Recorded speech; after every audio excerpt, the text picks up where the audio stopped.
happy holidays. A quick poem, if I may. Wow. 'Twas the night before tears, and all through the house, the committee was stirring because they were burning the midnight oil while concocting the best segment in all of sports television. It's an honor and a privilege. It's time for Nick's Tears. Thank you, Kevin Wildes. That's very nice. I must begin the tears with an important and somber announcement. Oh, my goodness. Oh. Our 8-person committee is down to 7. Wow. After our chairman of proprietary algorithms, Dr. Reed Geiger, admitted to the group last night in his resignation that he had not updated, as he had promised he had 18 months ago, our eliminated teams algorithm to account for the expanded NFL playoffs. Oh. It's a minor miracle that last year this did not bite the committee. However, last night it was undeniable. And so we do have an opening on the committee. If you have a PhD in probability and statistics to fill his role. But also what you will see is the eliminated group, for the first time in the committee's history, has constricted rather than expanded. Uneliminated. Because we had to uneliminate some teams. Wow. Unbelievable. We also moved up the Texans a bit because they are frisky. Okay, now, to the actual tiers. Falso. Wow. Nope, not happening. You are no longer eliminated Packers and Panthers. You are also not going to win 8 of 9 or 7 of 8 to finish your respective seasons and surge into the playoffs. Falling apart, these 4 teams have lost 10 games between them combined. They're all playing themselves out of the playoffs. With that said, chew on this one. When you see the Patriots and the Jets this offseason, Mac versus Zach.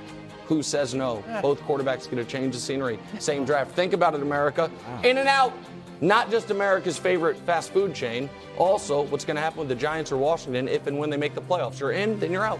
Giants are going to be in. Washington may or may not be in. Either way, it will be very brief stays in the postseason for those 2 teams, but it will be a nice story if either one of them make it.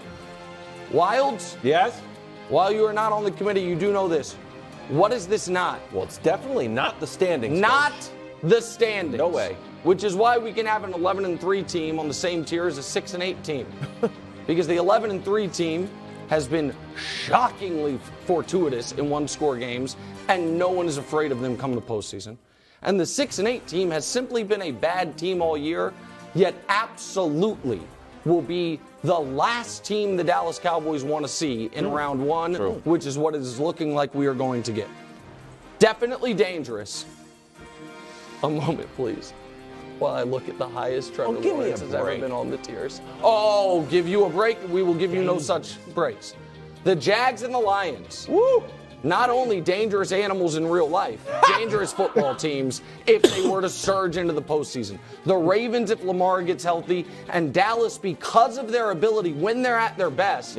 To get after the opposing quarterback and to put up 40 points. They make them dangerous teams, but because of inexperience, injury, or some questionable quarterbacking, all of those teams are dangerous to themselves, except for, of course, Jacksonville.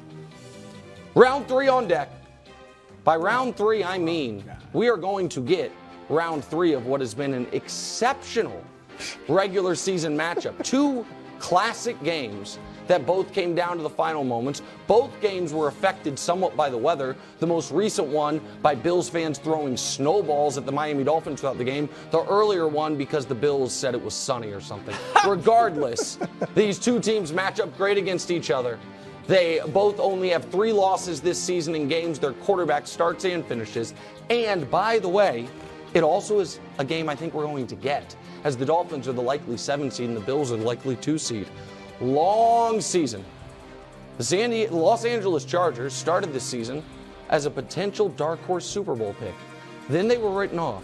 Then they were like, oh, are they still alive? Now, once again, back to being a dark horse Super Bowl pick. This team, if they get Bosa and Derwin James back, they already got their receivers back, looks like one of the most dangerous wildcard teams in recent memory, and they will be going into the playoffs on a long winning streak if you look at their remaining schedule.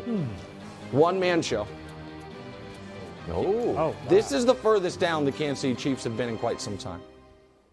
And here's what I will tell you. They are in a position where, because all of a sudden their previously reliable kicker is missing kicks, The defense, which the one thing it had done well was get after the opposing quarterback, can't create pressures. Their head coach, who I love, is consistently at the end of games taking the ball out of Mahomes' hands to put it at the kicker's feet. If Patrick Mahomes does not play at an A level, anyone can beat them. Now, luckily, he's the greatest player in the history of the sport, so he consistently does play at an A level. However, we must downgrade them because of that. Super Bowl or bust, it's very simple. If either of these teams don't make the Super Bowl, they will feel like their season is a failure, Coach. The Eagles have the best record. The Niners have the best roster. They are both building towards not only the conference championship game, but making the Super Bowl. Coach, I see you want to chime in. Go right ahead. Well, first of all, it doesn't surprise me that any trace of scientific integrity was thrown out the window with your tears over the last 2 years. Wow. Now, that's not shocking at all. Okay. Right? First we of had all, to throw 2 years okay. worth of data because you're scientific. Okay, so a guy makes one mistake and we're going to undercut all his work. Well, you fired him. I mean, he resigned. Obviously, you undercut all his work, but I understand it, and it makes his other total proprietary sense. algorithms were fine. Just like this, tears makes total sense. Okay, what's your How problem? is this not Super Bowl or bust for Kansas City? How do you find a way to go, woe is me, because you can't put Kansas City on the top of your chart? What do you They've mean? been in the Super Bowl. They've lost the Super Bowl. They've been to 2 conference championships. You think you have the MVP of the league. Yeah. How is this not Super Bowl or bust for Kansas City? If that's a tier in your new proprietary. Okay, well, there's no proprietary algorithm for the naming. That's simply done by the brilliance of the chairman emeritus. That's midnight oil you're burning. And so That's what it's called in New York. Here's why I was Midnight telling oil. you. Super Bowl or bust typically means you made win now moves, or typically means you are having, in the Eagles' case, a shockingly great season you must take advantage of. The Niners have made multiple win-now moves, most notably getting Christian McCaffrey. The Eagles don't know when they're going to be this good again with Jalen Hurts. Maybe this is who he is moving forward, or they saw this once upon a time with Carson Wentz and they never came back. I don't think that's going to happen for Jalen. The Chiefs, on the other hand, this year did the opposite. They made future planning moves. They traded away Tyreek Hill. They didn't sign big in free agency. They did long-term planning. So it is not Super Bowl or bust. It is, however, a one-man show. And now we get back to the top of the tiers. So if they don't win, we have an excuse. No, listen. That's what it sounds like to me. Do I need to remind everyone that I am one of, it used to be one of 7 on the committee. Yeah. My feelings about the Chiefs cannot supersede the larger group, or else Wildes. Why would we have a committee? Exactly. It would just be Nick's tiers. It wouldn't. I have these charcuterie boards every Tuesday at my house. Why? It's not just for me, guys. I don't even like salami. Bengals, they're at the top, and they're just called the favorites now. We had found fancy names for them, and then we decided, you know what? You come back from 17 down. That's not why they got called the favorites. It's because they came from 17 down, bro. It's because I was not surprised by it. They were down 17. I was like, yeah. Sounds about right.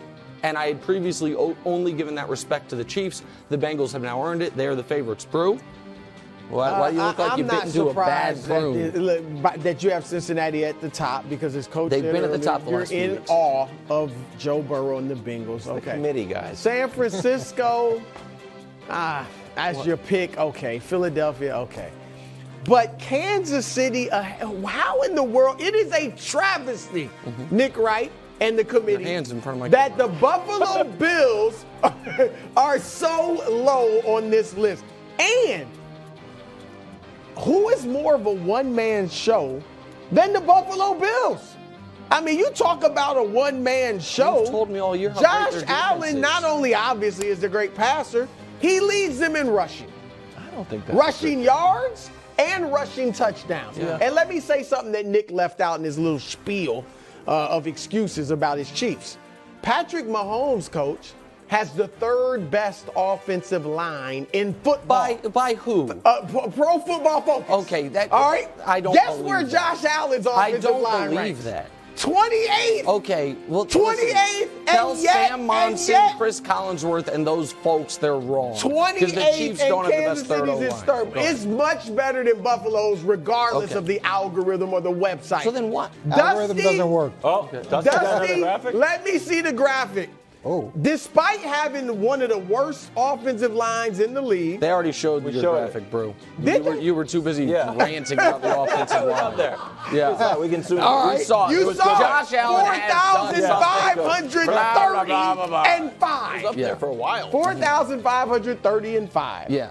So what? What is He's that the supposed only to- player in history to do that. Okay. They are a one-man show. Okay, great. more So you than want me your to- Chiefs. you want me So to they should be downgrade them? put up there. At least at the lowest they should be is one-man show with Kansas City. Put them side by side since they're gonna face off in the playoffs anyway. Okay, I don't know if they're going to face off in the playoffs. I hope they do. I hope the Bills handle the Bengals for us because, as Coach mentioned, I'm in awe of the Bengals, and I have no fear whatsoever of the Chiefs. That was a really weird spot by Brew Wildes. I don't really know how to respond. Because he missed the graphic? No, because so I thought he was He's going to burning the midnight explain oil. why the Bills are awesome. Yeah. And instead he was like, all they have is Josh Allen. And by the way, while Brew was busy with Dusty, what arbitrary nonsense graphic can we make? You know what I was doing? I was scouring the injury reports, as I always do. And do you know who popped up on the Bills injury report today for the first time as a limited participant in practice for the first time since before Thanksgiving? Their old one-man show quarterback. So if all you have is the quarterback, and now he's banged up again because he's the only way you can run and move the football, that seems like a problem. Sounds like maybe I should replace the Bills with the prince I was promised, but I'd have to ask the committee And I'm for going that. to show you. Wildes, go We're ahead. up against the break, but I'm going to show you two Cowboys full screens. The Cowboys have somehow gone from overrated and overhyped to underrated. Here's the first one. If you consume a lot of mainstream media, you think that Dak Prescott is no good. But when you crunch the numbers, turns out Dak Prescott, really good. Since he's come back, 35 points a game is excellent. Yards per game over 400. The running game, which you call thunder and lightning, out there cooking. And third down percentage, also excellent. We don't have the graphic for you, but trust me, take my word for it. The other idea is that the interception streak, there's two interception streaks that I want to break. One is Trayvon Diggs doesn't have any interceptions. I think he gets one versus Gardner Minshew. Two, Dak has thrown interceptions in 6 of his last 7 games. I think he just holds on to the ball so the offense gets a little bit more conservative, or no fun catches the ball, and Trayvon comes up with one. So I think they get the win over the Eagles. They move up a little bit in the standings. Okay, listen, I think the Cowboys, I think you bring up some great points. I think the Cowboys have lost almost everyone's trust as far as their ability to consistently play at their highest level, but I agree with you on what they can do. I also would like to compliment you. We were unable to show your graphic because Brew's inability to follow his own graphic screwed up our whole production room, and because of that, give me your piece of paper, Wildes. Sure, hold on one No, that second. piece of paper. Wildes was reading stats. They're right there. They're so small, and you did it like a true pro. I saw it from there, and I'm like, oh, his old eyes can't read those. They might You not be nailed it. You nailed it, buddy. You might have made him out. Good job. Well, I saw it, and you were just kept going. That was outstanding, Wildes. Talking Jimmy G. That was really good, buddy. I'm the most impressed I've been by you since we've worked together. Like 35? I think this is 35. Thanks for watching. Subscribe here to get more from the show and to check out clips from other shows on FS1.